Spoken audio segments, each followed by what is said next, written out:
Turn up the dive, feel the vibe, get ready to ignite. Untold stories in the airwaves, flying through the night. Experience voices, tales so bold. Streaming live, the truth unfolds. Untold Radio Network, where secrets come alive. New episodes daily, the mysteries thrive. Great guests, super chat, it's so I remember right. Share and subscribe, join the side where truth can't hide. Aliens in the attic, UFOs in the sky. Cryptids lurking, oh my, oh my. Ghosts in the hallway, whispering your name. The paranormal, the unexplained.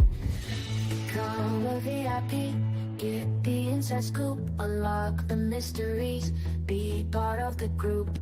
Live streaming stories, they're talking to you. Super chats buzzing, join the crew. Untold Radio Network, the secrets come alive. New episodes daily, the mysteries thrive. Great guests, super chat, it's a wild member ride. Share and subscribe, join the side where truth can hide. So if you've got the guts and you want to explore, tune into the untold, it's what you're looking for. From aliens to ghosts and all that's unseen. Untold Radio Network, where the world's mysteries convene.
Good morning, monsters, and welcome to this week's episode of Monsters on the Edge here on the Untold Radio Network. I am your host, Barnaby Jones, founder and lead investigator for Cryptids, Anomalies, and the Paranormal Society. Today's show is pre-recorded, so if you guys are making any questions or comments over in the chat and we're ignoring it, we are not ignoring it. We are just not in the studio today to take your comments and questions. So we have a great show today. I want to get right into it here as soon as we can. We got a couple things up here. First of all, guys, right now over on Patreon, we have our show is now streaming on the Trail of Undiscovered Beasts. It is a Paraflix exclusive, and now you can also watch it on our Patreon page. You can show your support for all things here at Cryptids, Anomalies, and the Paranormal Society. Head on over there. It's just $3 a month, and you can help support all the things we do here at Cryptids, Anomalies, and the Paranormal Society. Also, guys, you can show your support. You can get merchandise and hats and logos and stuff, all of the Caps team at tpublic.com/users/Wisconsin Caps. Also, coming up, guys, we are going to be at the Bell City Paracon in November 2nd. That is in Summers, Wisconsin. It's kind of outside of Kenosha, Wisconsin. So if you're in that area, come on out. It's going to be an awesome group of people down there. And we are going to be at CryptidCon in Lexington, Kentucky in November. And we are also going to be in Fond du Lac now at the Soul and Synergy Health and Wellness Fair, November 30th. and as well as a bunch of libraries coming up as well. Head on over to wisconsincaps.com and click on the public events page to find out where myself and all the other members of the Caps team are going to be coming up. If you want to show your support for all things here on the Untold Radio Network, here's how. Hey, Untold Radio Network fans. Want exclusive perks and to support our channel? Introducing our YouTube membership program with 3 amazing levels. Get loyalty badges that level up to different cryptids the longer you're a supporter. How cool is that? You'll also get access to custom Bigfoot emojis and priority in chat. Upgrade to Backstage Pass for exclusive wallpapers, photos, status updates, discounted books, and merchandise. Go all in with the producer level for everything mentioned plus member shoutouts. Ready for an enhanced experience? Join now, pick your membership level, and let's make this journey even more exciting together.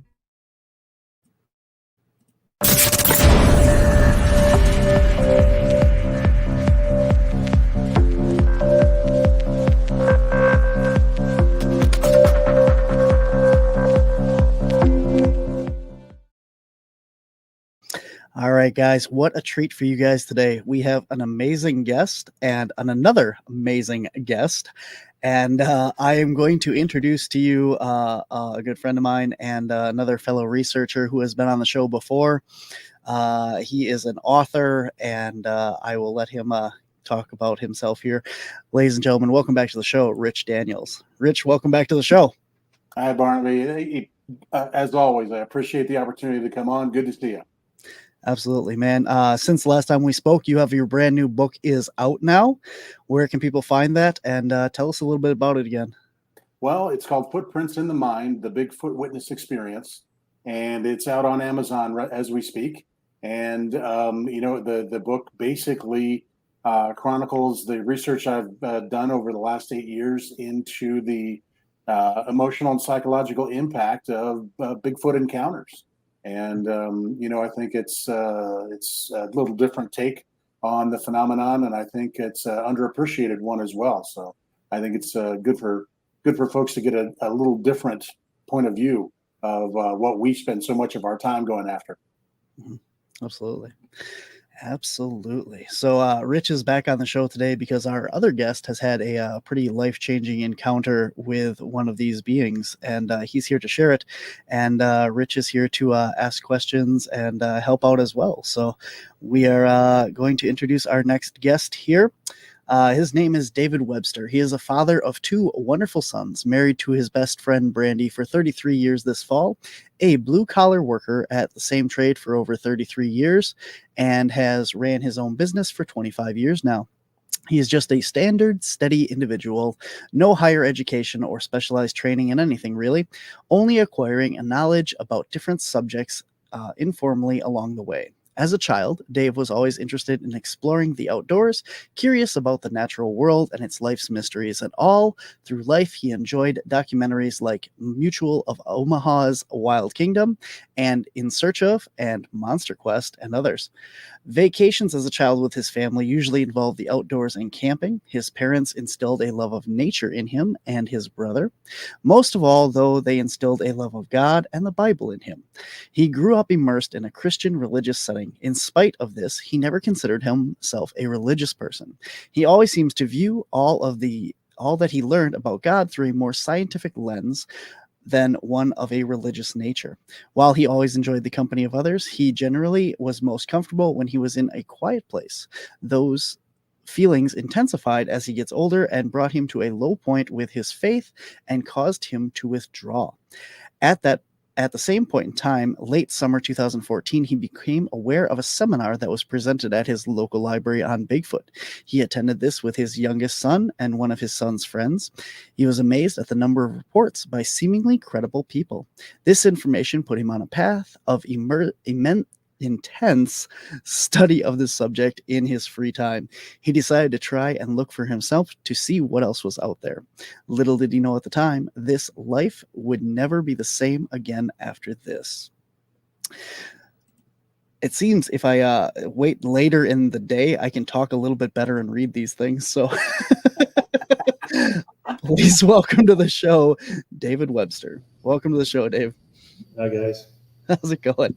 You did a good job, Barnaby. Thank you. Yeah, as you may know, you said you watched a bunch of my shows. There's this drinking game of how many times I mess up, and I've been awake for several hours at this point, pre-recording. So I only messed up a few things, intense and immense, and they sound. I'm not going to participate in that drinking game tonight. I got to talk. You can drink water. You don't have to drink anything specific. Okay. Mountain Dew is always good as well. So, well, Dave, I know you've batted back and forth, coming on and sharing your story and stuff. So first of all, I want to thank you so much for being here and to sharing your story. We talked before the episode aired and stuff about how important it is. Rich Daniels was on a couple months ago now, and we talked about, people having these encounters and not having anywhere to go and tell about it.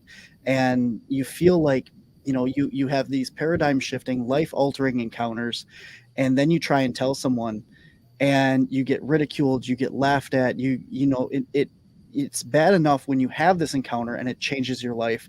And then to have somebody, not be able to share it and, work through that. And so by coming on these shows, by going to conventions and sharing that and being around people that understand and, have had similar encounters, it's very helpful, very cathartic to try and work through all that. So by sharing your story, I'm sure that today you're going to help other people as well as I hope it helps you, and you get something out of this as well. So thank you very much for coming on and sharing today. Glad to do it. Awesome. So I think as much as you're willing to share it, as much detail, I'm going to throw it over to you, and let's hear where this all started. And we kind of got the whole background here. So what happened, man? Okay. Well, like I said in the bio, when I saw that, my dad sent me a picture of the event that was going to happen at our local library. The man that put that on was Larry Batson. He's since passed away. He was a super good guy. He brought animals on Channel 8 News here out of Indianapolis at noon, their noon program, and he'd bring different animals on. But he was a really interesting person, and I've talked to him a lot as I got into this subject and studied, and he told me a couple of years in, he said, Dave, the more you look into this, the weirder it gets. And I think he kind of told me that as a bit of a warning. So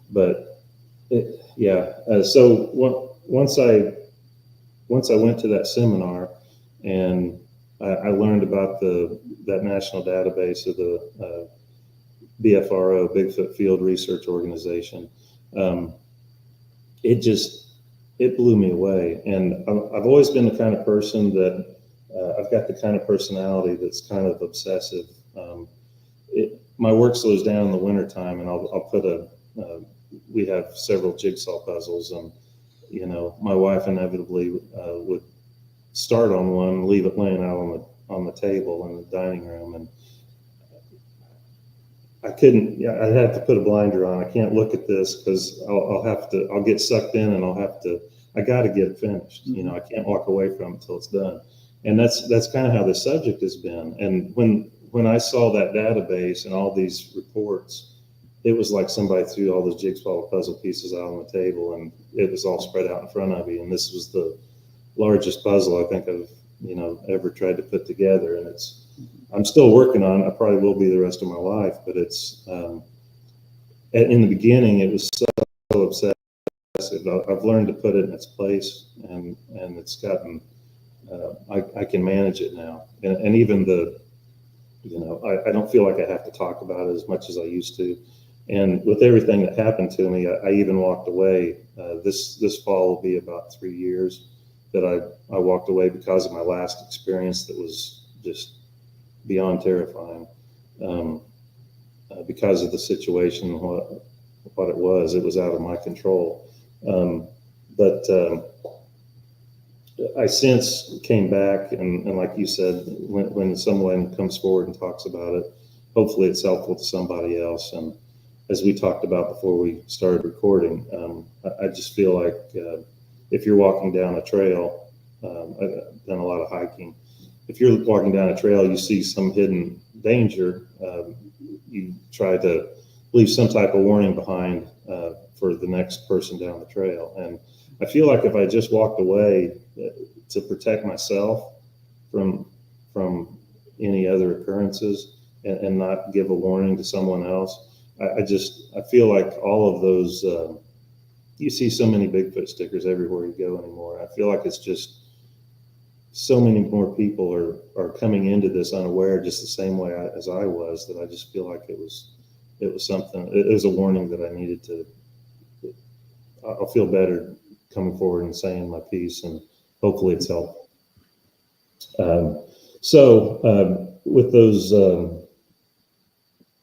With that database and all of those reports, late summer 2014, I really started sort of researching or studying this. Really, I really got into it, and I work out of my home, and my garage here. I've got a stereo, I Bluetooth my phone. I listen to so many podcasts of field researchers, what they claimed was good habitat for the creature, what to look for, a natural water source. So I took all that information from all these people. I always found that you get so much further if you look to other people that have been in this longer. And that's what I did. I just one person would mention somebody else's name, and then I was looking them up, and I was trying to take in all I could from all these different people, because it was just more pieces of the puzzle to put together and get a clearer picture. So I spent about, I'd say 6 months, maybe 7, just studying and understanding what's needed for a good habitat area where something might stay for a long period of time, not just passing through. I noticed on the database that there was Ohio was 5th in the nation at the time. I'm not sure if they still are or not, but at the time they were. And so within that database, you can go by county, and at the time the latest report in Ohio was Scioto County. It's down along the Ohio River. And so my boys were 9 and I think 13 or 14 at the time. And we were into camping anyway, and hiking. And, Riley seemed to like the seminar, and he watched some of the shows as I was studying this. And he was kind of into it. My oldest one never did get into it. He was just in his own world. He liked the outdoors, but he just never really got into this for whatever reason. But we ended up, I just thought it would make camping more enjoyable, more interesting, more kind of a mystery, and we planned our trips around these areas, and we planned a trip down to Scioto County. There's a state park down there, and there's electric campsites. We made that our base camp. And I was open about it. I was having fun with it. I wasn't taking it super serious, but it's still in the back of my mind. I thought there's got to be something to this, because there's just so many reports. But I was still just, making it fun for the kids and getting them outdoors and away from video games. They did way too much of that back then. They still do. So yeah, I invited other families with kids, friends of our boys, and we ended up having like 5 travel trailers that went down there, and a big group of us, and the kids had a good time. But I had planned to make that a base camp, and the area I wanted to go to, there's this big, I think it's 40 or 50 mile loop trail with 6 or 7 backcountry campsites, and all of the campsites except for one had a spigot. You had to turn it on and off, and but the one campsite is a natural water source, and you had to filter your own water. So I had a filtration system, and we had large packs so we could camp. We were planning on camping there for the night. It was about a 20-minute drive from that base camp, the electric campground, down to this trailhead, or the trail went across a back road at one point. And so my wife took myself, my boys, and one of their friends. He was 17 at the time. And the plan was they would drop us off there. We'd take off from there. And it was about an hour and a half hike in. There was, that area is called the foothills of the Appalachians.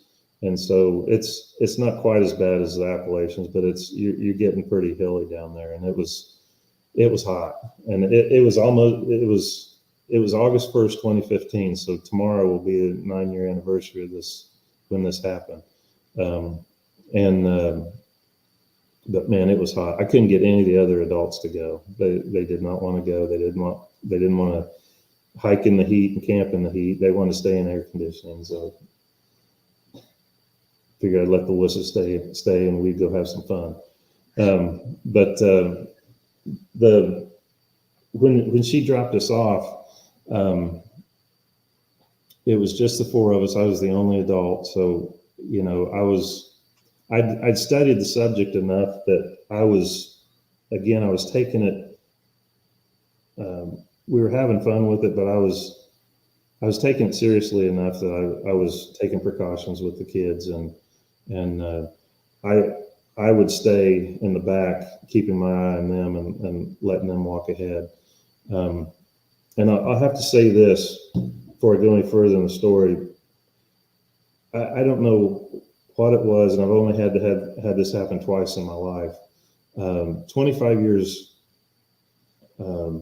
ago from now, at the time I was in the same line of work, but I worked for a company, and my manager and I went to a seminar in Indianapolis. And I'll try to keep this part of it short, but there was a drawing at this seminar for this piece of equipment that had to do with our line of work. And they put all the businesses' names into this bin, and they're going to draw out a name for the prize, the door prize. And right before they drew the name out, I just had this strange positive feeling that, with no doubt, that we were going to win that.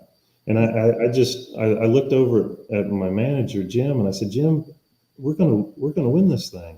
And he just looked at me funny, and I said, I don't know how, but I just know we're going to win this. And I mean, 5 seconds later, they called our name, and Jim just looked at me like I had two heads or something, you know. And I'd never experienced that before. I don't know if that was something for me or something external that put that thought in my head, or just a coincidence. You know, it could have been a coincidence, but I had never felt that strong of a positive feeling that was going to be the outcome. So going back to this day, as we hiked in, this was the second time I felt that feeling. And it was, I mean, just so positive that something substantial was going to happen here. And I've never felt that again. It just those two times in my life, and it was just odd and strange. But I kind of got into the moment and kind of forgot about that. But it stuck with me, and I remember that. But as we hiked in, there was 3 ridge tops that we had to go across before we got into this valley where this backcountry site was at by this creek. So we were on the last ridge, and this ridge, you have to walk along this ridge for a ways before it starts to go down, and it curves around, and then you go end up at that campsite. As we came up on this ridge and started to walk across it, I looked ahead, and it was a bright, sunshiny day. It was about 1 o'clock in the afternoon, and I look ahead, and my oldest boy, Casey, was in the lead, And I noticed him all of a sudden, like he noticed something off to his left. And it was thick brush, a large tree, and it was kind of dark back in there. And as soon as he turned to look, that, you know, he was out in front. Then it was either Owen or Riley. They were in between the two of us. I was in the back. But there was, between Casey, who was in the lead, me in the back, there was probably a good 30 feet or so, maybe more, between us. And as soon as he looked in that direction, whatever this was, it took off so fast. And it paralleled the trail we were on, but through the brush and out of sight. And it traveled that distance at such a speed that by the time I turned my head, it had traveled from where my son was at past me. It was back behind me. And I thought, what? I just couldn't process it. It moved at such a speed that it didn't make any sense. I've encountered bear in the woods before as I've hiked, and nothing. I've never seen anything move like that. And so we all gathered up. And I said, Casey, you saw something. What'd you see? And he said, yeah, I heard something in the brush over there. And he said, he said, I couldn't really see it. He said it was this black outline, but he said it had kind of wispy hair, around that black outline, around the edges. And he said it had a kind of a conical head, the classic, big, huge shoulders, and it stood upright. And he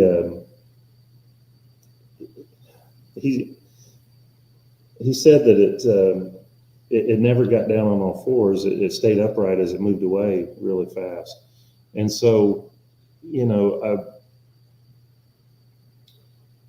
it didn't make any sense to me that we were experiencing what we're experiencing. I mean, you don't go out looking for something and find it.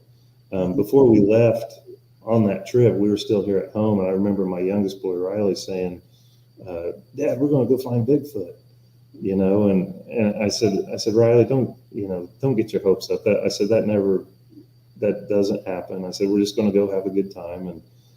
And so I was playing that back in my mind, that conversation with Riley, and it just, I couldn't get over that.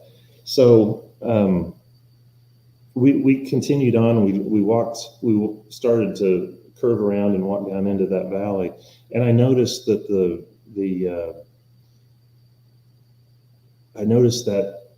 that total quiet that people talk about, that everything just goes quiet. And I had the boys stop. I said, guys, stop, listen. And it was just dead quiet. And they said, yeah, they all agreed that seemed kind of strange, but we kind of stood there and listened for a little bit, and then we continued on down. And when we got into the campsite, we started setting up our tents, and we gathered some dead wood to make it for a campfire that night. And all through the afternoon, I could tell it was still there. And when we were up on the ridge top, I went down.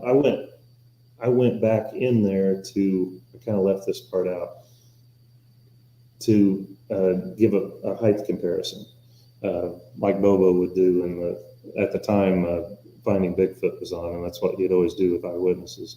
So I kind of went in there, and my son, Casey, he kind of coaxed me into place, and I said, is it taller or shorter than me? He said taller, and I started to raise my hiking pole up. I said, you stop me when I get to the right height, and he stopped me a foot above my head, and I'm 6 foot, so this had to be 7 foot or so. But when I was in there, I walked. I noticed that there was a game trail that paralleled our trail that we were on. So it seemed like this. That's where this thing would go. And So I thought that was interesting that was there. So when nightfall came that night, it started to get dark. Dusk started to come on.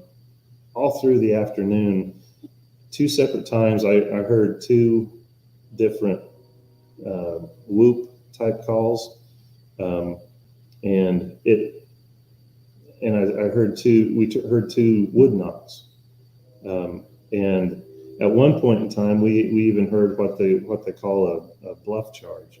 It's like it was going to come out of the brush at us, and it stopped just short of the wood line. And so all afternoon, different things were happening like this, and like this thing was trying to get us to leave, but we were stuck there. There was no cell phone service. I couldn't call my wife. She couldn't get a signal where she was at, and so we were stuck there. And I thought, well, we're just going to have to tough it out. But when nightfall came, I mean, the whole situation seemed to change, and we started that fire at dusk, and the wood that we found was kind of wet. It took a while for it to light. When that finally reached full blaze, it was completely dark, and when that reached full blaze, from out of the south, this thing just let out this blood-curdling roar that everybody talks about, this screaming roar, and it just went on and on and on, and it only stopped long enough, like it was drawing in another breath, and it did it again, and it did this over and over for like at least 4 or 5 times, maybe more, and every time that it did this, you just felt a little more like, oh my gosh. And I kept thinking about the boys, and what I just couldn't believe that I put us in that situation. But to me, I didn't really think. I thought there was something to it, but I never thought that we would actually go out and find something, especially on our first time out. That just didn't make any sense to me. It just seemed too good to be true. And, are we, do we have Bigfoot on the brain? Are we, just, I didn't know what to think. But as the night went on, I didn't sleep at all that night. We let the fire go out. We figured that, it didn't like the fire. So we kind of knocked that out, and we went, everybody got in their tents. Casey and his friend were in one tent, and Riley and I was in another. And midway through the night, I was listening, and everything seemed to go quiet again. I don't know if it was, just the cycle of the forest or what, but everything seemed to go quiet. And then about 5 minutes later, one of the boys in the tent next to us started to move, and everything was so quiet that when they moved, the fiber in the sleeping bag seemed like it was loud, like the nylon in it, and it just sounded so loud because everything was so quiet. And when they moved, then that's when I heard something down between us and the creek, which was maybe 20 feet or so. We were real close to the creek. It just this bipedal running, this boom, boom, boom, boom, boom, boom, and it just took off down the creek and ran to the south. And nothing else happened the rest of that night. But I mean, when daylight came, I was so happy that it was finally getting daylight, and we packed up and got out, and so that was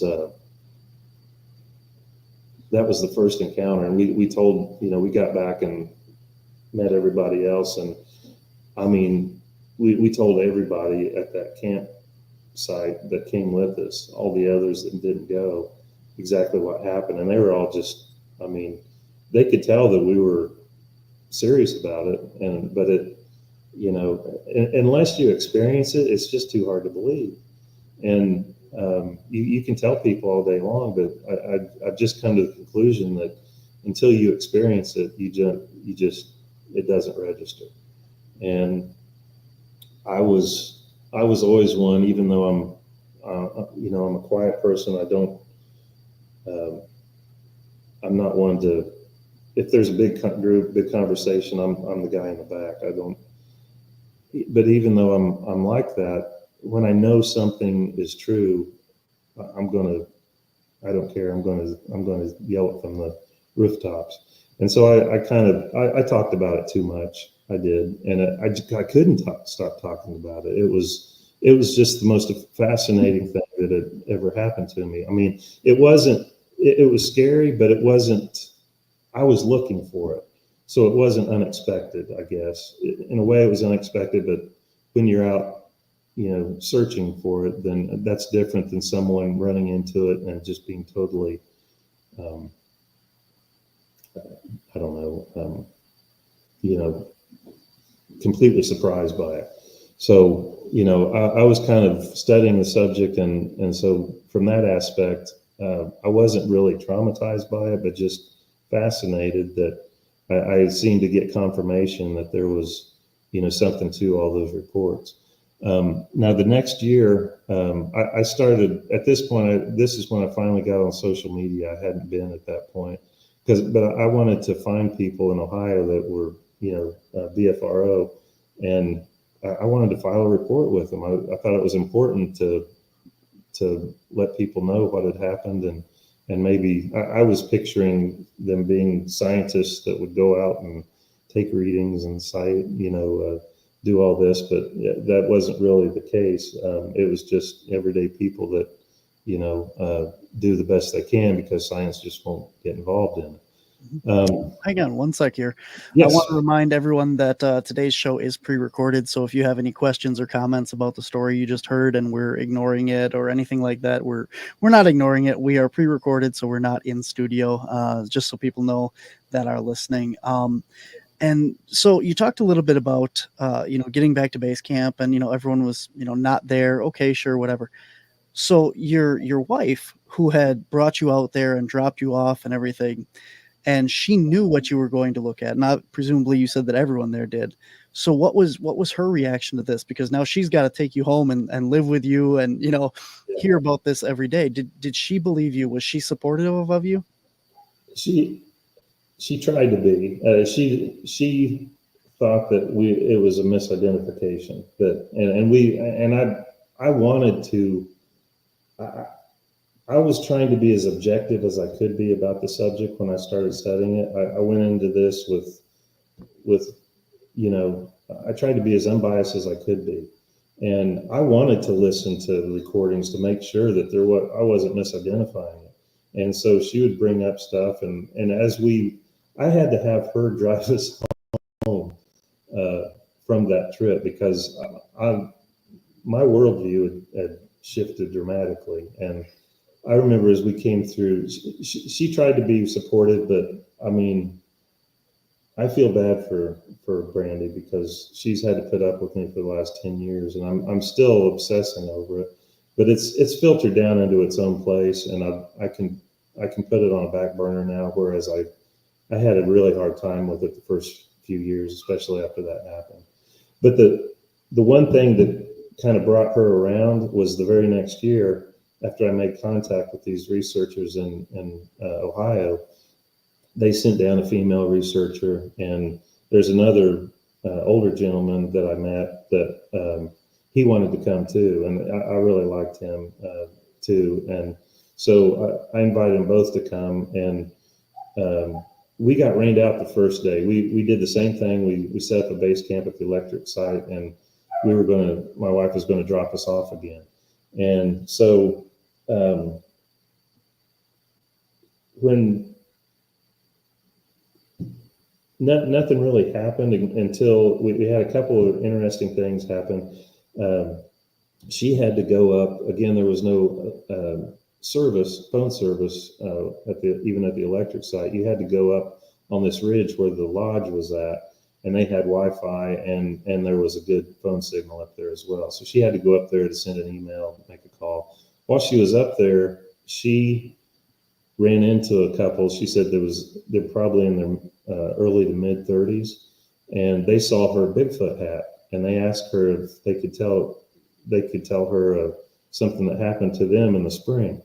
And so they were back here in the same area searching for answers, just like I was. But they told her their story. They were hiking that loop trail, that backcountry loop trail, and they were coming into this backcountry campsite that they were going to stay for the night. And they said that they rounded this corner, and there was a long straight stretch of trail. And up ahead on the trail was this very tall, hair-covered creature with its back to them. They said it looked like it had mange, like it had patches of hair missing. And my dog's wanting in. But it looked like it had mange, and it never. They said that they stopped in the trail and just were in awe of it, and they said they could tell that it noticed that they were there because it was kind of hunched over, and when they stopped, it kind of straightened up. She said it never turned and looked at them, but it just turned sideways and walked off of the trail into the brush, and you could hear it cracking, popping limbs and moving through the brush. Amy, I'm sorry, I wasn't going to say names, but she had the presence of mind to ask them, what campsite were you coming into? It was the exact same campsite. All the campsites are numbered, and it was the same campsite where we had our experience. So even though we didn't see anything, Casey just kind of saw an outline.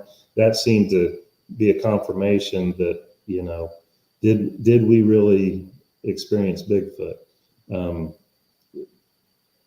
That story in itself seems to give a visual to our story because it was the same area. To me, that seemed to be a confirmation.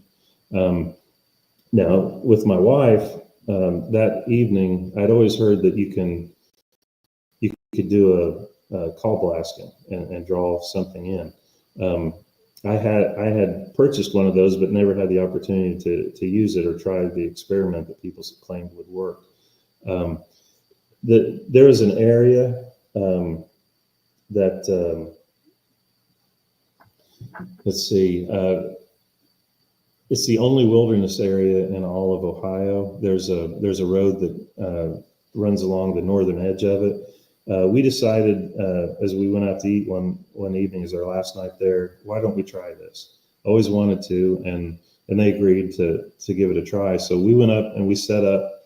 We had camp chairs, and we set up along this edge. And I know I'm looking at the time here. I got to kind of cut things short. The long story short, we did this, and we had a rock thrown at us. It seemed like there was several that came in around us quietly, and we had a rock thrown at. You could hear it coming through the limbs and the trees, and it sounded like it came from a long distance off. And it hit so hard with such an impact, and it skipped off. It seemed like it skipped off across the road, but it hit right in between my wife and my son's chair. And it hit so hard that the two of them jumped up. My wife jumped towards me, and my son Riley jumped towards the two researchers. And so she was still like, no, that can't be. But I mean, we were out in the middle of nowhere. There's nobody around. I mean, what throws rocks at you? So that was kind of confirmation to her that things were happening. And it was, it wasn't some kind of misidentification. And then Amy's, told her that's, keep saying names. I wasn't going to, but she told the story. So my wife heard it too. And that's kind of confirmation for her, but unfortunately she still had to live with me and listen to all me constantly talking about it. But the more we did this, And it didn't happen every time, but we would go different places and we would have things happen. And it didn't make sense to me that, how do you get that lucky? It just seemed like I was being followed more than I was having things happen to me. And so, with every experience, it seemed to give another little piece of the puzzle that this isn't some undiscovered great ape. It's, it seems to be something else. So I got to where I was starting to draw away from the subject because it seemed to be something more of a paranormal nature, at least what I was experiencing. Now, I'll have to say that what I think, I was looking for an undiscovered, land mammal. That was my interest. That's what I was looking for. I never showed an interest in the paranormal. I was never raised to show an interest in that. I was raised to, not show an interest in that, if anything. And so I don't feel like I ever did anything to draw anything like this to me. But other than I started looking for Bigfoot. And if you, I know everybody knows the story of Skinwalker Ranch and all the crazy things that has gone on out there. I mean, they report these Bigfoot type creatures, coming in and out of portals and all this strange stuff that, really out there. Well, what makes sense to me is that the story of the dire wolf or that large wolf that the family encountered before the government study took over.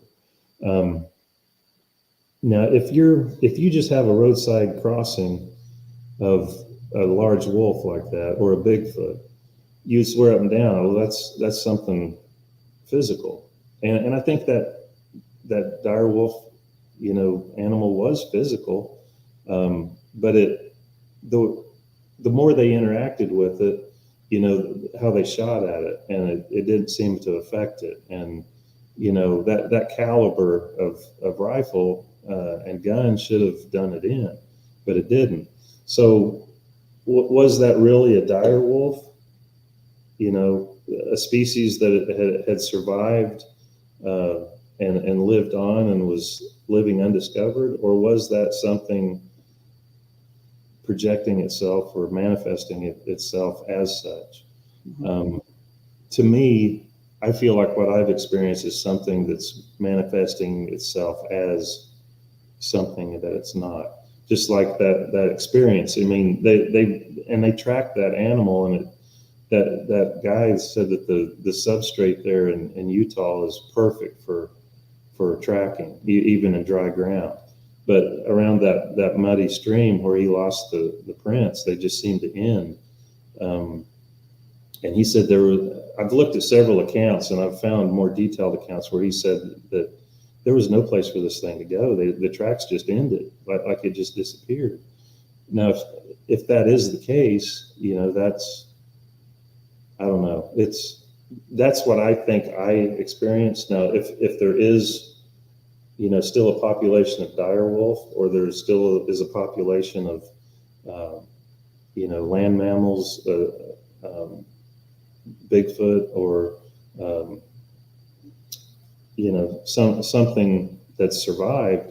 That's what I was looking for, but that's not what I experienced. And so I don't know. I don't fault anybody that is looking for that or thinks that's what it is, and discounts stories like mine to relegate them to, the woo side, and that they don't take it serious. But I wonder if, Bigfoot is reported in 49 of the 50 states. Black bears, I think, are only reported in 40. And grizzly is only reported in 5, maybe 6. So, those are all kind of in the same size range as these creatures. Same, same kind of category, roughly. And so for something to be undiscovered that's reported in more states than these other known animals. I kind of wonder if so many of these reports, they seem physical, and they are physical, but they can manifest and, you know, kind of blink in and out, whatever you want to call it, and make people think that they are seeing an undiscovered animal, flesh and blood. And that's kind of my take on it. And maybe a lot of these paranormal reports that don't really, roadside's all you get to see and then it's gone. And yeah, it was definitely physical. But if you're able to follow it on like the rancher did, you know, and shoot at it with a gun and see how it reacts to that, or track it and see that the tracks just end, or see it disappear in front of your eyes. I mean, a lot of reports, that's what they say. It seemed very physical, but it disappeared right in front of them. I think a lot of these paranormal reports are getting maybe, you know, mixed in, and that's why it's being reported in so many places. That's just my take. I don't know. But the last time when I started putting all this together, it seemed like everything was, I was just drawn away from this. The joy was gone, because I always wanted to look for something physical that wasn't weird, you know, wasn't paranormal, because I was brought up not to show an interest in that. And I had a sick feeling in my stomach that I was doing something I shouldn't have been doing.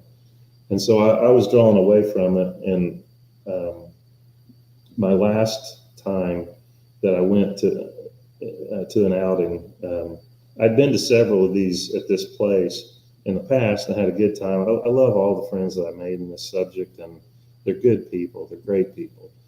But the last time I went, I wasn't planning on going, but because of COVID, it got kind of put off. And I had spent an entire winter doing this collage drawing of all of the people that had been involved in this group. And I put a lot of time and effort into this drawing, and I don't get time to draw anymore. I majored in art when I was in high school, and I don't get to draw that much anymore, but I put a lot of time and effort into that. They were going to auction it off for charity and to bring money for this camp. And I went because I wanted to see how that would do, because I always wanted to do something with my art, and I'd never got the opportunity to. So I went, and when I got there, the feeling when I got there, it was, and maybe it was my own guilty conscience for going. It could have been that, but I had this horrible, uneasy feeling the whole time I was there, and I hadn't experienced that in the past. And I took my camping hammock, and the only two trees I found that were the right distance apart was way down this trail off by myself. And I just had this feeling that I couldn't do that. And I kind of expressed my unease, and there was a couple that was staying in one of the cabins, and they said, "There's plenty of room upstairs. You could stay on one end, we'll stay on the other." And I took them up on it, because I didn't want to stay out there. I took my sleeping bag, and there was a cot up there, and I stayed up there. Well, that cabin, I guess, had a history to it. I didn't know that because I never listened to those stories. And when I got up there and got settled, and it turned nightfall, I heard this sound in the darkest corner of the room, just this little creaking sound. It wasn't anything super scary, but it seemed to generate this fear in me that was, it didn't match the situation. It seemed out of context for what I was hearing. And it just put such this dread into me that I had a hard time moving. I couldn't move. And I heard the couple across the way start talking, and they asked one, you hear that? And then we all started talking, and they were hearing the same thing, and they were experiencing the same fear I was. And so it seemed to be something that was projected. You know, some people call it infrasound with Bigfoot, that you get this uneasy feeling or fear. It seems similar to what people report with Bigfoot, with that infrasound. I don't know, but I told them, I said, I'm not staying up here anymore. I can't stand this feeling. And I walked downstairs, and they came too, and we sat on the front porch, and that feeling was completely gone when we got out of there. And I knew I didn't want to go back in there. And so I went out and I slept on my truck. I tried to. When morning came, I felt better. We told everybody what had happened. And but then the next night, when it started getting dark again, I couldn't do it. And it was about 12:30 at night. And that one of my friends saw me and was walking by, and I told him, I said, I just feel like I got to go home. If something seems off, and I just feel like I need to get home. And I was 5 hours from home where I was at. This was close to the Ohio-Pennsylvania line, and I live over just, across the Indiana-Ohio line in Indiana. So I had a 5-hour drive home. I started up the truck, and I headed out. And when I got out on the interstate, I got maybe a half an hour into my drive, and in the cab of the truck, I didn't have the radio on. I always have the radio on. I love music. I got to have it everywhere I go. But I could not bring myself to turn on the radio. And in the cab of the truck, I heard that same creaking sound that I heard in the cabin. And that same feeling of dread came over me, and I knew that something was with me in that truck, the same way it was in that upper room of that cabin. And it just, I couldn't, I had 5-hour drive to think about, what am I going to do? I've got something that's here with me. I'm bringing this home to my family. And, in that 5-hour drive, I devised a plan that I'd heard people before, where missionaries had went out and met people that were, in foreign countries like Africa or someplace like that, where they had been into witchcraft. They had all these different books. And, when they got rid of the information, the books, and got rid of those things seemed to not bother them anymore. So as I drove, I came up, that's what I'm going to do. I'll get rid of all my Bigfoot books. And, I felt like I needed help. This wasn't something that I could battle on my own. And so I wanted to show that what was important to me. And so I did that. When I got home, I had a garage door opener. I thought, I'm going to do this before I come in the house. I'm not going in the house. I don't want my family experiencing this. And I had all my books here in the garage. I kept them out here. And I opened the overhead door. It was still dark outside. And I had collected quite a few books over the years. I had a collection. And it took me 5 or 6 trips to make it. I had a fire pit out in the back, and it took me 5 or 6 trips to get those books out there. And I burned every one of them, every last one of them. And while I was doing that, I had that feeling the whole time, that dread. And it was hard to walk out there. It was pitch black out in that yard. The family was all asleep,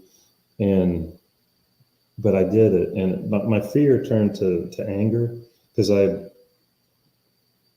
thought, this is going to bother my family, and you're not going to get to my family.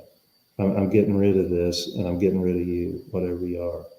And I burned all those books, but as I started to burn them, I swear, Barnaby, the same vocalizations that I had heard in different places over the years, I heard them all around me.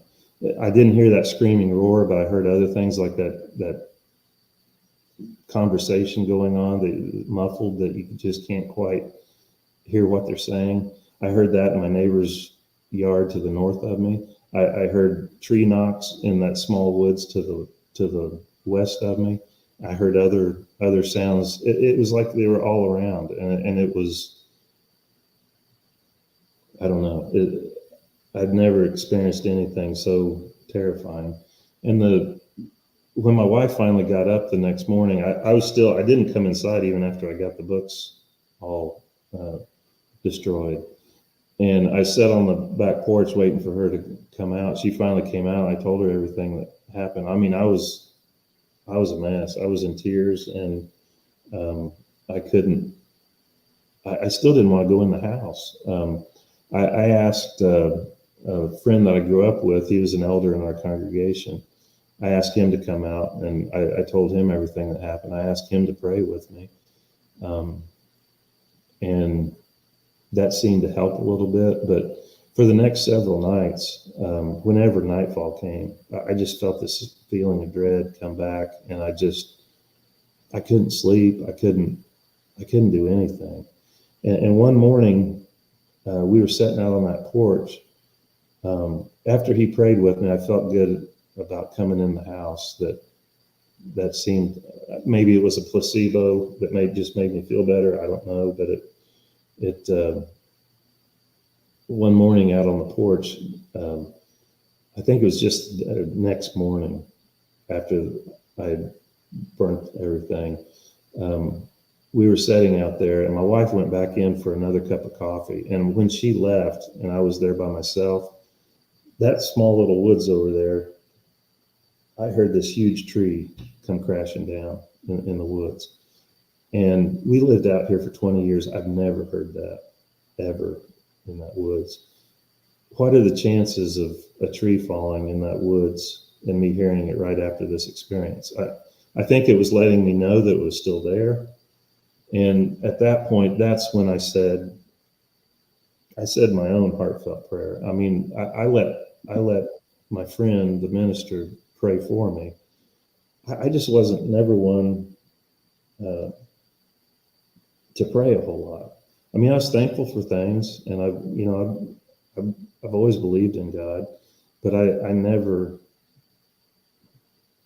was never one to pray. And I finally broke down, and I said the most heartfelt prayer I've ever said in my life, asking for protection for myself and for my family, and please take this away.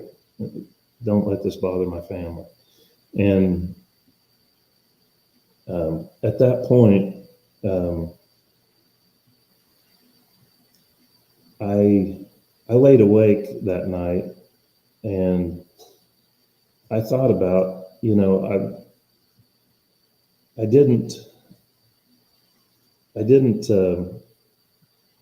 I felt like a man without a country.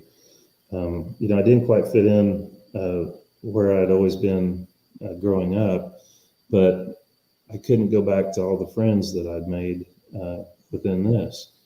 And I still love all those people that I met, and they're good people, but I just don't feel, I've put a barrier to myself now that, as I've gotten back into this, I don't go out looking for anything. I talk about it, and I come on here to talk about it because to give people the idea that this isn't just make believe. It's not fun and games. It's real, and it can cause horrible things to happen that's just not, you don't get over. And I've gotten over the ridicule, but the part of it that sticks with me. I'm in a better place now, but telling it, I don't tell it that often, and I usually, when somebody wants to hear the story, I'll send them a link to I've wrote it out, and they can look at it, and so. But when you tell it again, it's I don't know. I just wanted people to know that it's real, and it's something that's there in the trail that you need to be careful of, how you approach it, and if you even want to approach it.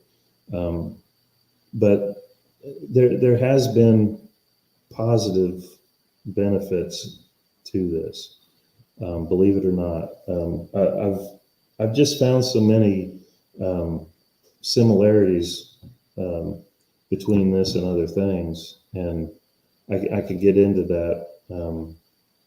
But the one thing I wanted to say before we get off of this, that night I laid awake and I couldn't sleep, and I was thinking about, where do I go from here? And I'm a man without a country. I can't go back to the people.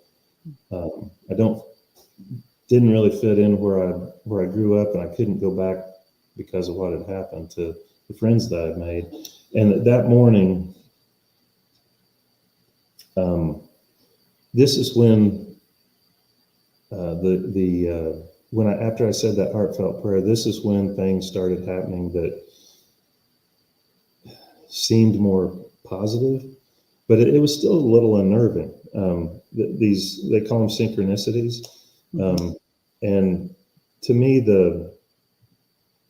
I laid awake thinking about that, where do I go from here? And when I was it was a work day, and I was getting things ready. I was going to have customers coming. We've got a waiting area here off the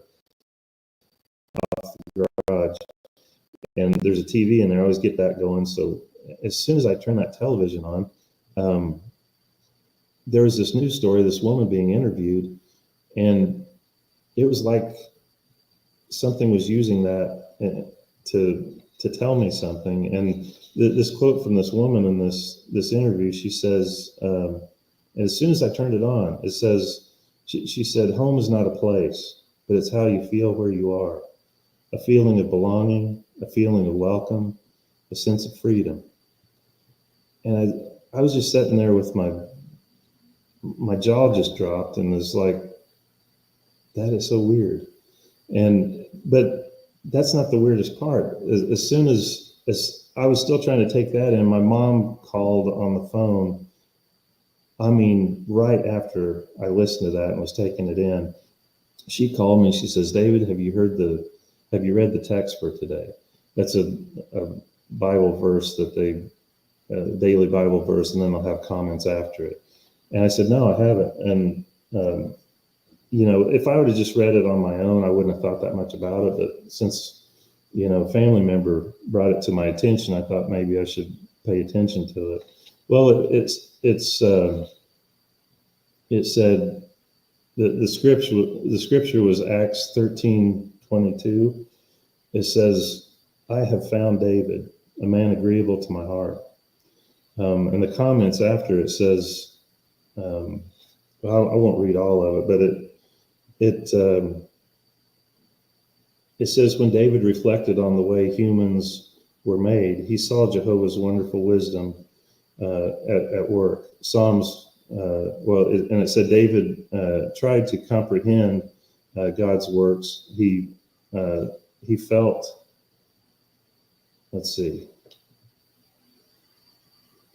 when he tried to contemplate God's works, he felt humbled. It says, what is the lesson for us? In your daily life, meditate on what the creation around you, the plants, the animals, the people, teaches you about God. Then each new day will be full of lessons about your loving Father. So, I mean, the plants, the animals, the people. And I mean, I don't know. Again, maybe I'm reading too much into it, but it seemed like I was getting an answer for where do I go from here? And the one other thing, about a month after that, I had a customer's car that had some damage, and it happened while it was here on the property. It turned out it was a lightning strike, and that had caused the issue. But at the time, it was going to be an expensive repair, and I wasn't sure if the insurance was going to cover it. And I was laying awake and stressed about that. And it, I said a little prayer, and I didn't ask for anything to work out in my favor monetarily. I just asked, please stop helping me worry. Please help me to stop worrying about this. And I didn't even say it out loud. I said it in my head, and it wasn't 5 seconds after I asked that I had, it wasn't a voice in my head, like mind speak or anything, but it was this, it was like you could see the text. And there was like, it was like it was glowing. And I was seeing this in my mind as I was laying there with my eyes closed, and it said Ecclesiastes 5:12. And I can remember passages, the phrase, but I was never one of those people that could remember book, chapter, and verse ever. I never could do that. And I thought, well, what in the world does that say? And I had my phone next to the bed, and I picked it up and opened digital Bible, and I looked that up, and it says, "Sweet is the sleep of the one servant, whether he eats little or much, but the plenty belonging to the rich does not permit him to sleep." If I had doubt before, if there was synchronicities, I immediately woke Brandi up and told her what had just happened, and she just looked kind of stunned and said, "Boy, that's powerful." So yeah, that's pretty much all of my experiences, and I really, that even though that was positive, it still kind of made me uneasy. And so, I don't know. I don't really want experiences like that. I mean, I'm thankful for the help, and I don't want to seem unappreciative, but it's still it's an uneasy feeling. So that's all of my experiences. But Dave, I think that's an extraordinary account, and you're talking to a guy who's interviewed close to 800 people, of similar experiences and everything. It's a tremendous privilege to sit here and listen to you deliver that. So thank you for that, and thank you for sharing the way you have. You talked a little bit about, some of the effects that you dealt with, some of the impact that's happened to you, like sleep disruption, those type of things. Could you maybe talk a little bit more about some of the things you had to experience that these incidences brought about and changed your daily life, both for the positive and for the negative? Yeah, the negative was self-inflicted because I talked about it too much. And again, I think of when you experience something out of the ordinary, supernatural, and I feel like that's what I was experiencing. I think of there's another ancient, biblical text that talks about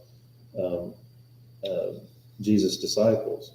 They said that they could not stop speaking about the things they'd seen and heard, and what they had experienced was supernatural. It was amazing to them, and they wanted the world to know about it, and they were commissioned to tell the world about it. But I think it was kind of along the same lines. When you have something that extraordinary happen, the first encounter, I thought it was an animal out there in the woods, and maybe it was, and maybe it was physical, but maybe it was something that could project itself in a way that was physical, that left trace evidence behind, and then could go away, disappear. But I don't know. It's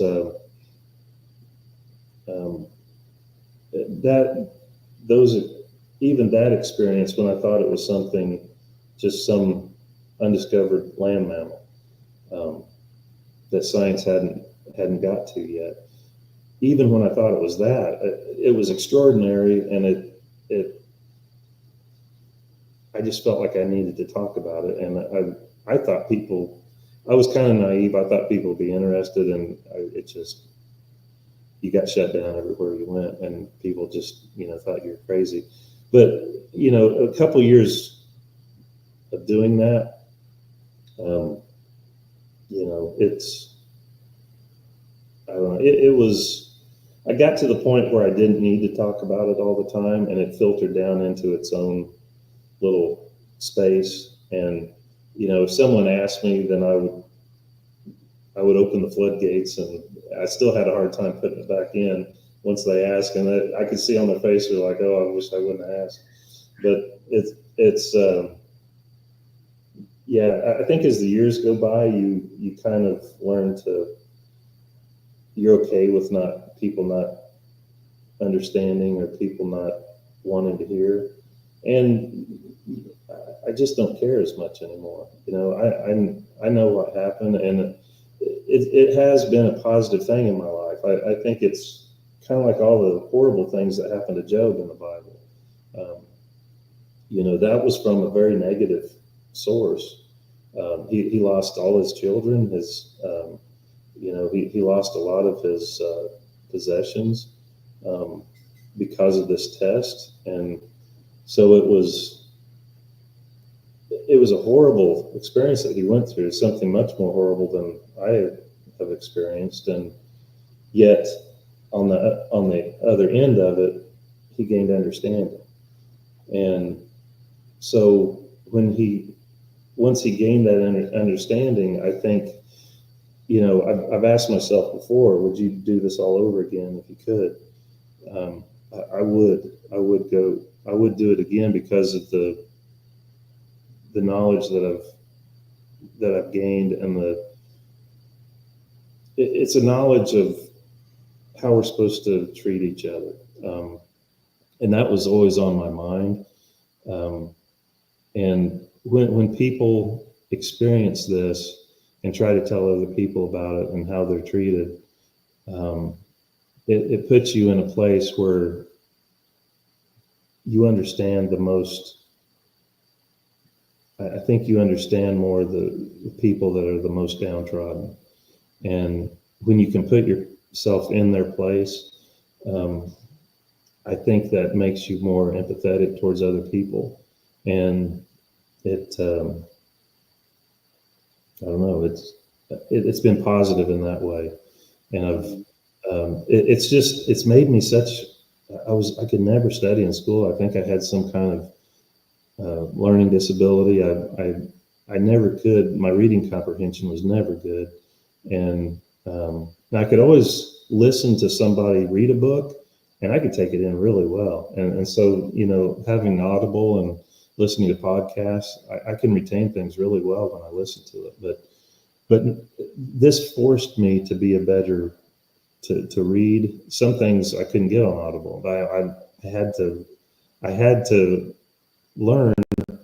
I wanted that information, so I forced myself to read it. But now I've taken that I've learned through this subject, and it's transferred over to, I'm studying more about, learning more about the Bible now, and I've gained so much from this, from the study that it's forced me to do. And I don't know. I see a lot of correlation between this and other things. I guess the sign behind me, I just put this up last week. I came across this when it was is Dr. Gary Nolan. I don't know if you've heard of him in the UFO field.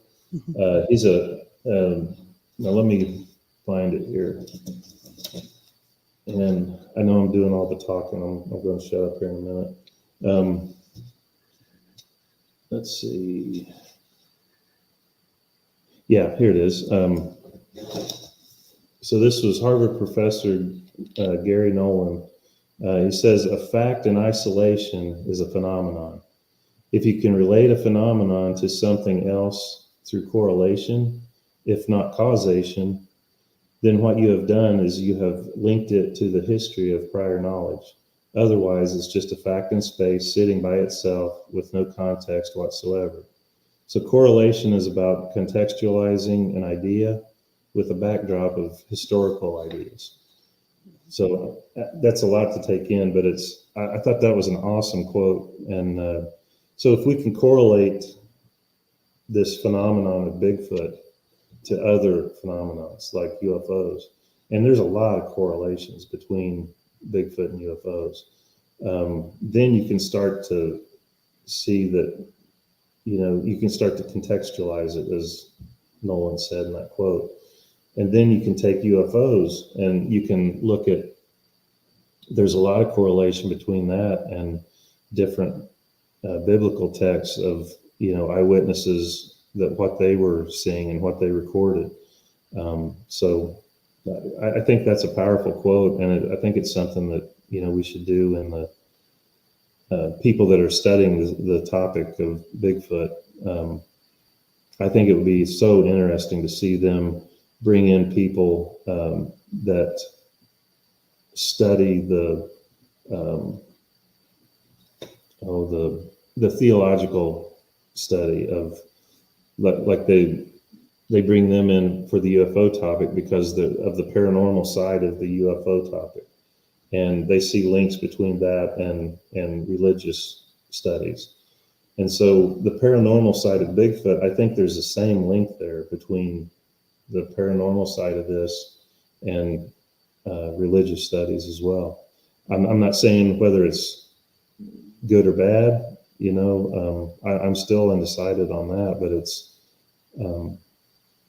I think there's a lot of information there that's untouched that could be studied and related, and people that have these paranormal experiences that they relate to Bigfoot, I think a lot of times they're kind of shunned because they won't, they don't want to accept that because they want science to get involved. They want primatologists and others like in that kind of field looking for, biological land mammal. They want those kind of scientists, but you could bring other scientists in to look at that paranormal stuff just as easily and, give contextualization to that portion of it. And I think it would be beneficial to people like myself that have experienced that and give some legitimacy to that side of the topic that is kind of, Well, I think the one common thread that you can count on through all of these paranormal phenomena, but especially, that I've been able to take a look at in the Bigfoot phenomenon, is the impact that people that are witnesses feel. Yeah. What you described, the anxiety, the sleep disruption, the feeling of isolation because you don't have anyone to talk to. Right. Those are all very common things that are reported, after effects that are reported by a number, hundreds of witnesses that I've spoken to. And so just know you're not alone there. There are other people that go through this. Barnaby and myself have had experiences that scared the daylights out of us. In fact, one that I had was very similar in description to, as you had said, and it just terrified me. Mm-hmm. But, on the far side of the struggle, you find that perspective. You find that, wow, okay, it doesn't matter what anybody else says. It still happened. It's still something that's very real. Yeah. And it doesn't matter if I'm the only one that knows it. It's still very real. And that's something that I try and drive home with folks, is that not only does any of the stigma that follows this subject change anything. It doesn't matter what anybody says. It's still part of you. It's still something that has had an impact on you. You can say that for sure by the number of ways that you've mentioned that your life changed after these encounters. It moved you to a deeper place in your life. It moved you to a more serious place in your life that you hadn't had before. Prior to my first experience with one of these creatures, I enjoyed looking in telescopes. I enjoyed astronomy and doing those kind of things. And back then, if you'd have told me, I'd have gotten into anatomy studies and genetics and DNA studies and everything else that's gone along with this. I'd have picked something up and threw it at you. But it has that change in all of us when we experience those things. And I applaud you tremendously for coming on here and talking about those things, because it's not easy. And it was easy to see that these things were weighing heavy on you as you shared them. So again, thank you for that. Yeah, I was thinking when you were talking about that, how, you put in I think it was 9 months of research and stuff on your location where you first went out. You talked about it on the other interview that I listened to, and, and oh my gosh, you went out to this location and you had an encounter, and how, well, is this real? This can't be really, what I went out there for and all that stuff, and this paradigm shift. And I was thinking back to all the locations that CAPS have researched. And the very first time that we went to Burlington Woods, we had an encounter, and then it kind of fizzled off from that. The very first time we went up to the Hayden Adventure, we had an encounter, and it kind of fizzled off from there.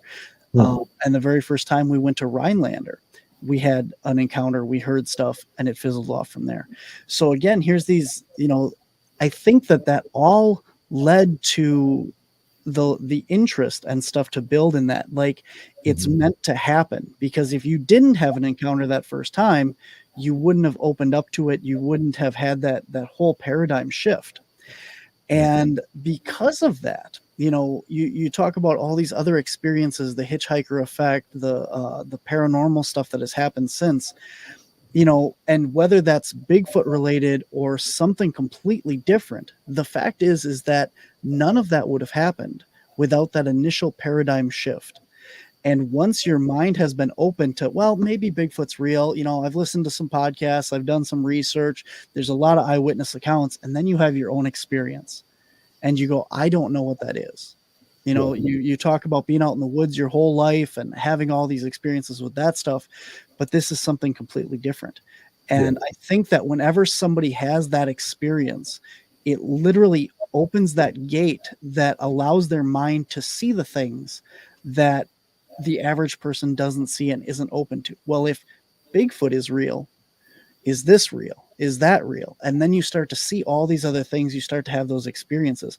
That's why when people have, this stigma or stereotype of, well, you saw Bigfoot. Well, now you're seeing UFOs. Now you're seeing, ghosts and stuff. You're just crazy. No, I don't think that at all. I think it's just that once you have opened that door and said, oh my gosh, maybe this is real. Like a lot of times people say when you're younger, children don't have those biases. We're told as we grow older, there's no monster under your bed. There's no creature in the closet. Aliens aren't real. Bigfoot's not real. And you just block all that out. But a lot of times these younger people have, they see things that we can't anymore, and they have those experiences. They have, they see their grandparents there with them, and so on and so forth. And we just kind of grow away from that. Well, when you have that reopened as an adult, now all of a sudden this stuff starts to come back. And I think that's really interesting that, it's not that you've gone crazy or, that people have this terrible bias around that, but it's more of you're open to it, to see the things that everyone else has just shut out and said doesn't exist or isn't there. So, yeah. Well, and it's, like I said, it's not really that I was open to it. I guess I was trying to look at it in an unbiased way. And, I was giving the opportunity to give a level playing field. I was going to give the topic the benefit of the doubt and go look and see.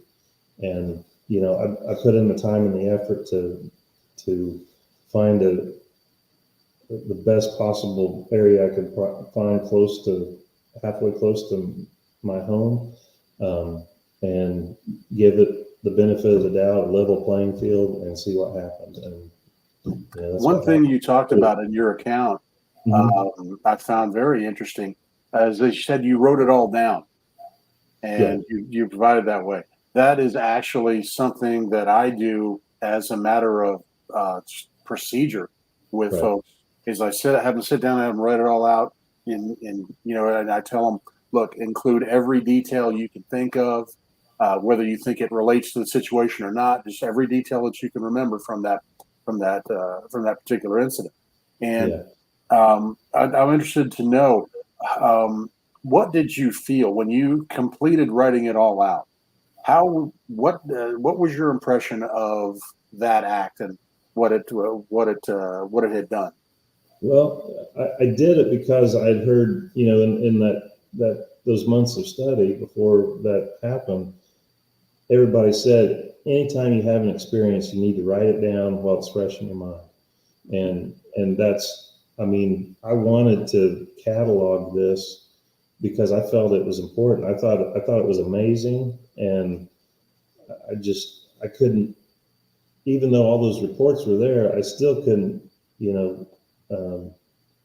I just thought it was so incredible that, the shows I watched as a kid, I always thought it would be so cool to be some kind of wildlife explorer and go to these deep, dark areas and find some undiscovered animal. And when that was laid out in front of me and I started studying this, I felt that child, come back to life inside of me, that those childhood dreams of being an explorer. And, so it was so enjoyable, but the more I got into it, and to answer your question, it felt good to write that down while it was fresh in my mind. And I knew I had an accurate, description of exactly what happened. And I know I've still got that laying around somewhere, but that was, I know I've got it somewhere, but it's at the time it was important to me, but now with everything else, I wrote it down because I wanted to document that I had found this undiscovered animal. And, now with all these other puzzle pieces, I know that it's not that important anymore because it's what I came in contact with wasn't that. It was that dire wolf that wouldn't die with a gunshot and disappeared. Its tracks disappeared at the edge of the creek where there was no place for it to go. It was something other than a dire wolf. What I experienced was something other than a Bigfoot. It was something projecting itself and making me believe that it was something like that. But the thing is, like I said, with a roadside crossing, you think that, wow, I just saw a real animal. They do exist. But when you follow it on into the woods and continue to put pieces together from other experiences and continue to follow it to where the tracks end, then you know that or you try to shoot at it, which I'd never do, but just to give comparison, the more you follow it and interact with it, the more you understand that it's not what you think it is. So I think a lot of the roadside crossings are, they don't follow. Your instincts were outstanding, because when it comes to building coping mechanisms to deal with extreme stress situations and things like that, writing down an account of it is one of the healthiest things someone can do. Because at that point, once you've completed it, that incident now exists somewhere other than your mind, somewhere other than that 6 inches between your ears. And it physically exists somewhere else. And that is a burden that is a major thing for people to be relieved of, because now their whole story, all their memories, all the details are out there. And I think that was an outstanding instinct on your part when it comes to that, because I think that's helped you cope with the situations that you've dealt with, and I think it's helped you rationalize about these situations and come to the findings that you have. And I highly recommend anybody that has an encounter like this to do it themselves. Yeah, I remember you brought that up in another earlier episode where you were talking about that, and that is a good thing to do. My cousin is. I've been talking to her, and she's encouraged me to journal. When I'm thinking about something, and that does help. And it's like what you were talking about, and maybe it's not about Bigfoot or something, but when you're trying to work something out in your mind, if you get it down on paper, then it's and I think that's what I do on Facebook. I just journal where everybody else can see it, and it's not always a good thing, but it's I don't care. Yeah, well, I write my thoughts down, I post it online, and it's. Well, I mean, when you have a paranormal encounter like this, you have Yeah. just almost a reality-changing incident like this. Yeah. People tend to forget that, yeah, that's a major incident in your life, that's a major episode in your life, but life goes on. Yeah. And how does it change your life? How does it hit you like that? And having that memory separated from you just gives you that room to be able to find your new coping mechanisms and find your new way. And that's a tough thing to do, especially when you talk about that feeling of isolation that you had when nobody wanted to listen, and you felt like the man without a country, as you said. And so it's important that you look at those kind of things, and be ready for them. Now, have you experienced any other physical after effects? Headaches, dizziness, or even heavier anxiety, that type of thing? I mean, there's definitely anxiety after that last experience where I had that hitchhiker effect. Yeah, there's a lot of anxiety at that point. But yeah, I'd never had that kind of anxiety before. But after I said that heartfelt prayer, and I had those synchronicities seem to happen the next day. That seemed to calm me, and it helped me deal with that better. And I don't know if that was really from God. I mean, people that I've told in my faith about it, they think it is. I don't want to put too much trust in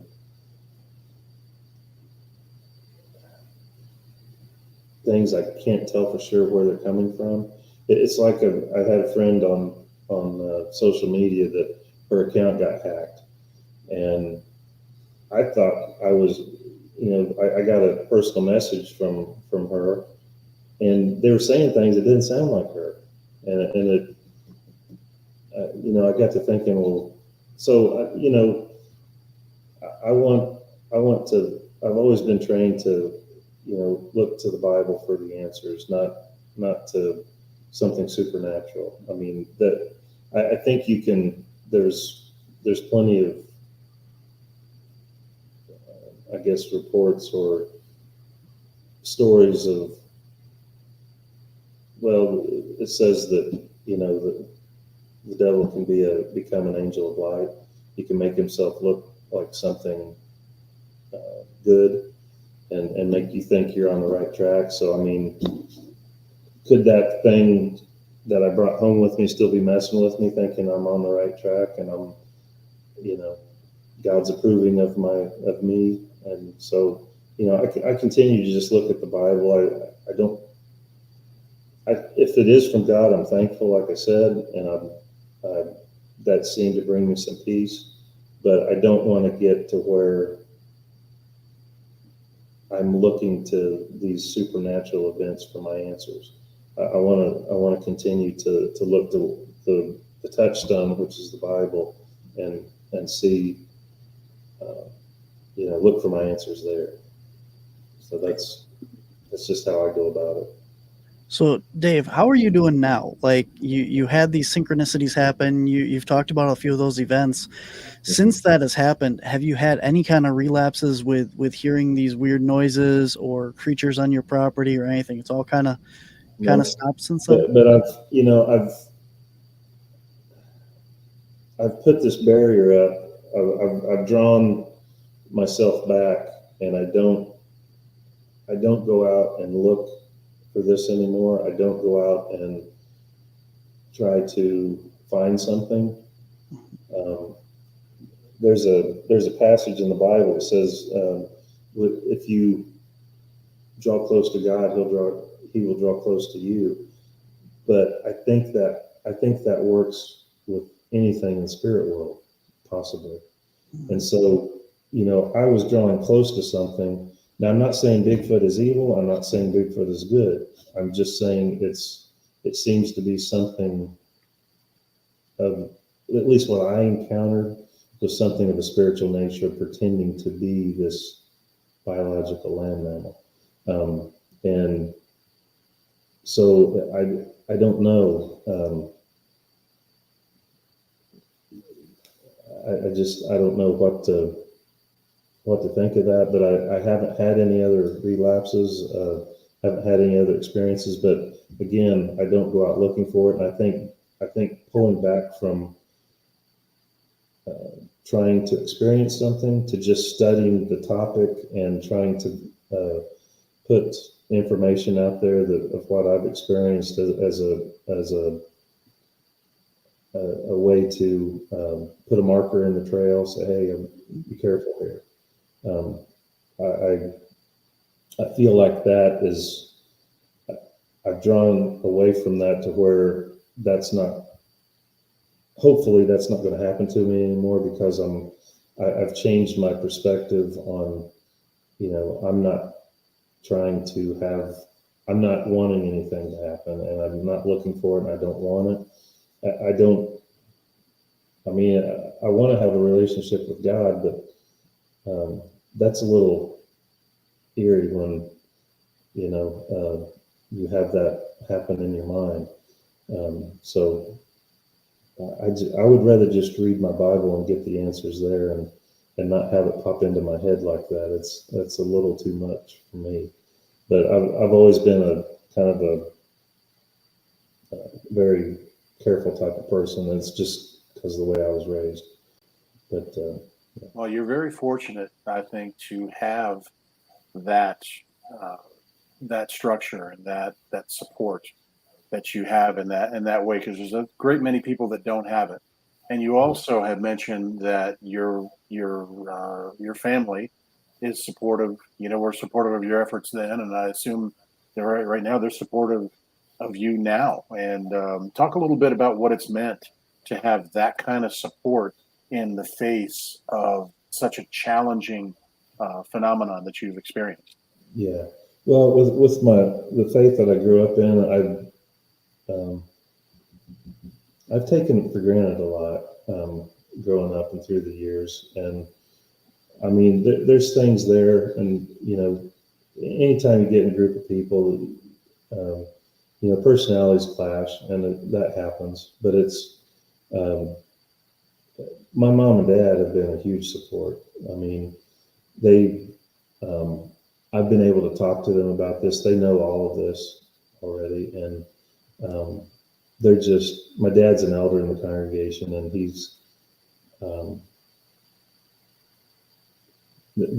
just, you couldn't ask for better parents. And but yeah, it's good to have that support. And my wife's been super supportive. She's got a heart of gold, and she deserves better. But it's I don't know. She's put up with a lot, and I still give her a hard time, because I'm still studying this, and I don't have anything figured out. It's like I said, I think I'm going to be studying this the rest of my life and looking for answers. But I'm enjoying the puzzle, you know. But I've learned to walk away from it, and it'll be here. I can come back to it. I got things I got to do, and you know, and then I come back and I'll work a few pieces and get a few things that seem to fit, and it's satisfying to feel that little piece click into place, you know. And, so I do it when I can, and I still I've been talking to my cousin a lot lately, and we've talked about a lot of things, and I get to journal with her, and it's not quite as public as journaling on social media. You know, I write things out, and she writes things out, and we get to read each other's thoughts and interact that way. So it's been wonderful to have that support, and I'm working on being more regular, attending, you know, my faith, and my wife deserves to have me there, and I need to be there. And every time I go, there's good information that gives me another piece of the puzzle. So, you know, I highly recommend that people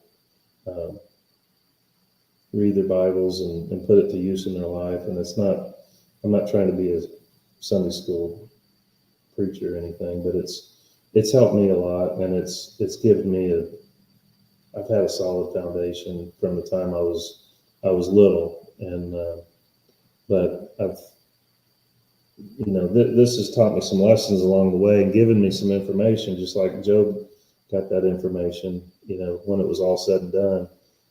I think if you ask him, even everything he went through, I think he'd do it all over again because of what he gained at the end of it. I'm not recommending people to go through this. I'm not, but now that I'm through it, I would do it again, but I don't think everybody's situation would work out like mine did. So, you know, I'm not saying that you need to go out and look for Bigfoot and your life will change for the better. That's not it. It can go horribly wrong and stay horribly wrong. A lot of those people that researched Skinwalker Ranch, you know, they had that hitchhiker effect, and I don't think they have. I think a lot of them are scientists, and you know, they're kind of. I don't think they have a belief system or faith in something, some higher intelligence. And so, you know, they said a lot of those people are still having these horrible poltergeist type activities happening to them today, and it won't leave them alone. And so it's, you know, I don't recommend getting into that. And I did it just, I don't feel like I was paying any attention to anything out of the ordinary other than going and looking for an unknown land mammal. That's all I was doing, but it still drew this to me for whatever reason. So, you know, you got a Bigfoot sticker on the back of your car and you're thinking of getting into this. Be careful what you wish for, as they say. All right, Dave, Rich, it has been a great show today. Dave, I appreciate you again so much taking the time to come on here. I know, you know, we talked for a while about getting you on and sharing all this, and I'm so glad that you did, because I think that for yourself, it helps talking about it, and for everyone else that has had these experiences, it helps to listen to someone that has gone through, not a typical road crossing. Oh, I saw it once and done, and it helps a lot for people to hear those stories and know that they're not alone. So I sincerely appreciate you coming on and taking the time and reliving all this, as hard as it may have been, and to share it with us. So thank you so much. I appreciate you asking me to come on, and I'm glad you did. And Rich, I appreciate you. And I've been wanting to get that book of yours, and I'm going to get it. I appreciate that. I appreciate all that hard research that you put into that. 400 cases. Yeah, initially, and then we used 148 for it. So Right. You narrowed it down. That yeah, had to be a lot of work. 3 years worth it Yeah. was. But in the same respect, it brought me that hard task brought me that different perspective on the other side of it, and Yeah. the very similar way to what you experienced. And I can't compliment you more on your not only your journey to of discovery and learning here, but also your journey to a healthy way to do it, because not everybody handles these situations anywhere near as well as you have, and I got to applaud you on that. You fell back on the things that were familiar to you, that were strong for you in your life, and it helped you return to a lot of things that you really felt. And not a lot of people would do that. They would let this throw them off the track. And that inner strength that you feel, and from the support that you have is amazing. And I applaud you for the strength that you have and the courage to come on here and talk about it, and talk about it in general, because it's not easy. It's not easy to come out here and do these things. And I can't tell you enough how much I appreciate being able to witness this part of your journey tonight. Thank you. Well, thank you guys. I appreciate it. Thank you again both so much. If you want to hang around after the show, you guys are more than welcome to chat a little bit more and get to know each other, exchange info if needed and stuff. And we will take care of that off air here. But again, Dave, thank you again so much for coming on. I sincerely appreciate it. And I hope that this has helped everybody out that has heard your interview and shared your experiences with them. So Thank you. Thank you, man. I'll talk to you later. Rich, man, as always, it is a pleasure having you on. Thank you so much for coming on and being part of this journey. Like you said, remind everyone again, now that your book is out, the last time you were on, it was not available. Where can people get that? We'll get it in the show notes as well. It's on Amazon. You just look it up on Amazon. It's there. So I mean, but it's there. It's there for anybody who's had an experience. Hopefully, it'll help them, realize that they're not alone.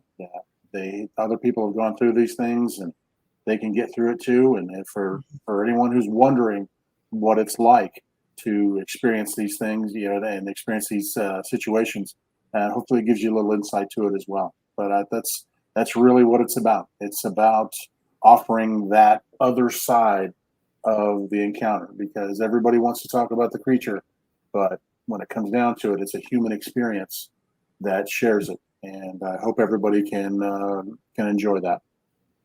Absolutely. Rich, you were also just recently on with Doug Highcheck on our network here as well. I didn't get a chance to watch that episode yet, but for anybody that is subscribers and fans of the Untold Radio Network, go back and check that interview out as well. And then, like I said, a couple months ago, you were on our show here, did a whole episode with me talking about your book and your research. So anybody that would like more information on you, go check that out. Those two interviews with Doug's show and our show here. And we'll get the links to your website and everything in the show notes as well for people interested. So. Also got one other bit of information. Yeah, I guess I can just out it all now. Starting on September 6th, I'll be joining the Untold Radio Network, and I will be not doing a podcast per se. I'm going to be doing what is more described as a vlog, 5 to 10 minutes or so, addressing a certain specific issue, or maybe just a couple of questions with somebody that I interview, or something like that. But to get very specific and very pinpointed on some of the different things in this phenomenon. And I can't thank Doug and Alex and the whole gang at Untold Radio Network for making this a possibility for me. So I'm going to enjoy that. So September 6th, start looking for it. And it's one of those things you can get. It's a quick hitter, and you can listen to it very quickly and move on. And I'm just so excited to be able to be able to join the network and be able to bring that to everybody as well. Awesome. Well, it's glad to have you here. Glad to have you aboard. It's a great family of shows, great network, and you're going to bring so much to the network as well. So looking forward to having you aboard, man. Thank you so much. Awesome, man. You take care. And again, we'll talk to you after the show. Take care, man.